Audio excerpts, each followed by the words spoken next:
Well, we're down at the Manx Biomed conference and we're continuing our talk about cannabis. And as you keep saying, I mean, to legalise something means the government gets dollars and cash and pounds for it, which is presumably what interests people. You create jobs and you create an industry. Right. If you think on the Isle of Man, e-gaming didn't exist 5 years ago. You're right. It now accounts for 16% of your GDP.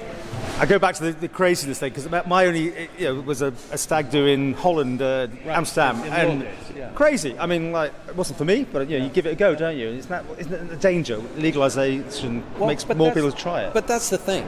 Countries have fully legalized. The sky did not fall. Kids went to school. Mom and dad went to work, and they pay their taxes.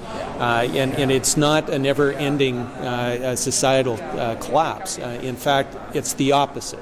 We find that they don't consume as much alcohol. They're not reliant on other opioid drugs. Accidents in cars do not increase disproportionately to uses of cannabis. And in cases in states like California, where the increase is only 1.1%, the accidents weren't as severe. Probably because they don't drive so fast, because they're much more relaxed. Who knows? But the point being is that it's a lot of perhaps misunderstanding and fear. But Isle of Man is not new to this market. 30 countries plus in the world have already legalized. In the U.S. alone, we're well over 33 states now, and the economies continue to roll. The problem is that you've lost a major opportunity in a sector that is moving at the speed of light.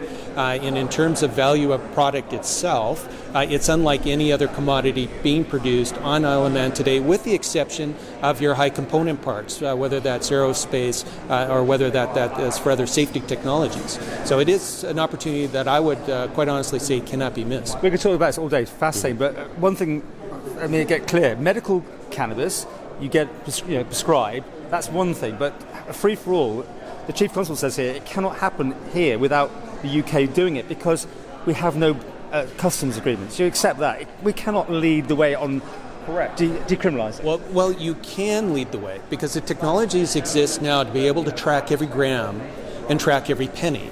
And so being able to differentiate the white market from the black market and ensure that there's no room for a gray market gives you the opportunity.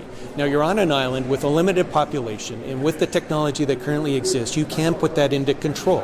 The technology to determine whether a product is illicit or legal is a hand scanner. Being able to determine if it came from a licensed location or from a licensed lot is available today. And so that can be done. The UK, I'm sure, like every other state, has taken a bit of a back seat, waiting to see what readily available technologies can be used by border officials, border guard, and law enforcement that's reliable, economic, practical, and safe or scalable to use. Thankfully, the technology's here now. It exists. I wish I was seeing your thing. I mean, obviously, you had a full audience up there, by the way. It's a good turnout, yeah? Very happy. The country is unique. Saul and I often will come to countries well after the fact, and then it's triage. They've introduced legislation that perhaps wasn't as comprehensive as it needed to be. The legislation crosses so many different governmental departments. If not done properly, it doesn't get implemented well, and then it goes through immense rework at an incredible cost to the government and to the producers, the processors, and the distributors.